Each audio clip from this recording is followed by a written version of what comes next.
Number 161 topic number 12.2 propagation of sound, यानी कि sound किस तरीके से कौन सा मीडियम है और उससे पास होने में कौन से प्रोपिगेशंस हैं, यानी कि प्रचार एक तरीके का कौन से प्रचार है, हम किस तरीके से साउंड को प्रोड्यूस कर सकते हैं। Sound is produce by vibrating object. इसी के हमें पता है ये साउंड कब पैदा होता है, जब वाइब्रेशन क्रिएट होता है ऑब्जेक्ट्स में, उसकी हेल्प से साउंड प्रोड्यूस होता है। द मैटर और substance through which sound is transmitted is called a medium. अब ऐसी चीज़ है, ऐसा सब्सटेंस जिसकी मदद से साउंड प्रोड्यूस हो रहा है, जिसे हम क्या कहते हैं, एक मीडियम कहते हैं। It can be solid, liquid और गैस, और ये तीनों प्रकार में हो सकता है। वो सॉलिड भी हो सकता है, लिक्विड भी हो सकता है और गैस के फॉर्म में भी हो सकता है। Sounds move through an medium from the point of generation to the listener. अब साउंड्स जो होते हैं वो उसकी जो वेव्स होती है कैसे होती है, मीडियम से पास होकर एक पॉइंट तक जनरेट होती है, जिससे जो लिसनर को, सामने वाले को सुनाई देती है। When an object vibrates it set the particles of the medium around it vibrating. अब जब एक ऑब्जेक्ट वाइब्रेशन फॉर्म में जाता है तो उसके पार्टिकल्स भी क्या होते हैं, एक मीडियम से गुजरते हैं ताकि वाइब्रेशन अच्छे से पैदा हो सके। The particles do not travel all the way from the vibrating object to the ear. अब हर समय पार्टिकल जो है वो ट्रैवल नहीं करते हैं, कहीं कहीं पे ये साथ भी छोड़ देते हैं, फिर लास्ट में जाकर हमारे ईयर तक, यानी कि हमारा ऑब्जेक्ट जो ईयर है वहाँ तक पहुँचते हैं। Particles of the medium is in contact with the vibrating object is first displaced from the equilibrium position. अब पहले जो पार्टिकल का फॉर्मेशन है, वाइब्रेशन का जो क्रिएट होना, पहले फर्स्ट पोजिशन पे एल्बेरियम पोजिशन में क्रिएट होते हैं। If then exert force of an adjacent particle. अब यही पार्टिकल्स क्या होते हैं, पहले एक एडजेसेंट एल्बेरियम फॉर्म में झांकते हुए एक एडजेसेंट फॉर्म में अपने आप को पोजीशन में जनरेट करते हैं।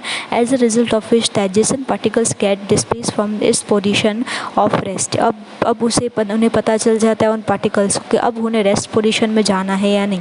After displacing the adjacent particle the first particle come back to the original position. अब जब उन्हें एडजेसेंट की जगह मिल जाती है पार्टिकल तो वो पहले अपने ओरिजिनल पोजीशन में आ जाते हैं। This process continue in the medium till the sound reaches और ईयर। अब ये प्रोसेस कंटिन्यू ही तेज़ी से चलता रहता है जब तक ये हमारे कानों तक नहीं पहुंचता।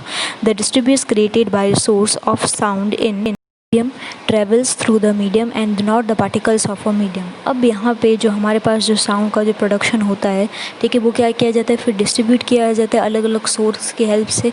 अब ये जो मीडियम होता है जहाँ से ये चीज़ ट्रैवल हो रही है, ठीक है, तो वहाँ पे and the not particles of the medium, यानी कि पार्टिकल्स जो मीडियम में प्रॉपर दिए जाते हैं वो यहाँ पे ट्रैवल नहीं करते, सिर्फ उसका जो फॉर्मेशन है वो यहाँ पे ट्रैवल फॉर्म में हमें दिखाई देता है।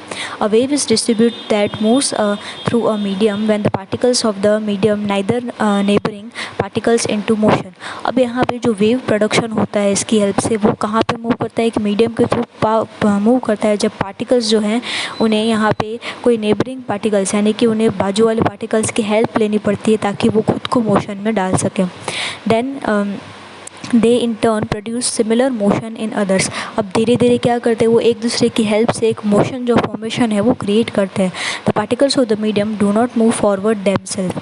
अब जो पार्टिकल्स इस मीडियम से गुजरते हैं वो खुद ही आगे नहीं बढ़ते हैं, but the distribution is carry out, but इसमें बंटवारा किया जाता है ताकि ये पार्टिकल है वो आगे बढ़ सके। This is what happens during propagation of a sound in the medium. अब ये चीज़ कहाँ पे अकर होती है, प्रोपोगेशन जो साउंड है क्रिएट होता है मीडियम से, उसमें ये चीज़ हमें दिखाई देती है। And sound can be visualise as a wave.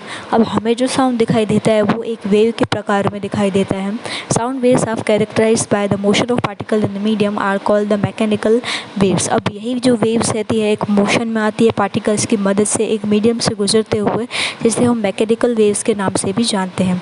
Air is the most common medium through which sound travel. अब एयर जो हवा एक ऐसा कॉमन तरीका है जिसकी हेल्प से जो साउंड है वो ईजिली ट्रैवल करता है। When a vibrating object move forward it push and compress air in the form of creating a region of a high pressure. अब जब यहाँ पे वाइब्रेशन ऑब्जेक्ट जैसे ही आगे बढ़ता है तो यहाँ पे एयर के फॉर्मेशन जो वो सब पुश करती है, यानी कि धक्का मारती है, एज ए कंप्रेस करती है, ठीक है, ताकि वो जो हवा का जो फॉर्मेशन है उसमें जनरेट हो सके और हाई प्रेशर आ सके। This region is a con and compression C, यानी कि हम इसे सी के कंपेरिजन सी के नाम से भी जानते हैं। As a figure in as shown in a figure 12.5, जैसे कि हमें 12.5 में इसकी प्रोसेस है वो दिखाई गई है। The comparison started to move from the vibrating object. जैसे हम देख सकते हैं कि हमारे पास पास ऑब्जेक्ट है वहाँ से वाइब्रेशन प्रोसेस है वो यहाँ से स्टार्ट हो रहा है। When the vibrating object move backwards its create a region of a lower pressure. अब अगर ये पीछे की तरफ जा रहा है तो ये क्या करेगा, जो प्रेशर है वो भी एकदम से धीमे हो जाएगा, जिसे हम रेयरफैक्शन के नाम से जानते हैं, जिसे हम आर से डिनोट करते हैं as a shown in the figure 12.5। 12.5 में हमें यहाँ पे आप देख सकते हो नीचे यहाँ पे आर जो लिखा हुआ है, ठीक है, ये इसका मीडियम है रेयरफैक्शन का जो लो प्रेशर में शो कर रहा है। As the object move back and forth rapidly, अब जो ऑब्जेक्ट है वो क्या चला जाएगा, धीमे धीमे यहाँ पे पीछे के फोर्स में चला जाएगा। A series of comparison and rarefaction is created in the air. अब ये सीरीज़ क्या होती है, कभी ज़्यादा कभी कम, कभी सी का प्रेशर रहता है, कभी आर का प्रेशर रहता है, यानी कि हाई प्रेशर लो प्रेशर के टर्म में ये जो प्रोसेस है वो चलती रहती है। This make the sound wave that propagation through the medium. अब ये क्या करते हैं, साउंड वेव को उसके आकार में ढलने के लिए ये मदद करते हैं। Comparison in the region of the high pressure and rarefaction in the region of the lower pressure. Pressure is related to the number of the particles of a medium given in a volume. अब ये pressure कैसे पैदा होता है, particles के according, यानी कि particles में जितना फोर्स है, जितने उसमें टर्म्स हैं, उसकी हेल्प से ही ये प्रेशर है वो जनरेट होता है। More density of the particles in the mediums give more pressure and vice versa, यानी कि यहाँ पे अगर ज़्यादा डेंसर होंगे पार्टिकल तो यहाँ पे प्रेशर भी क्या होगा, ज़्यादा उससे फॉर्मेशन में मिलेगा।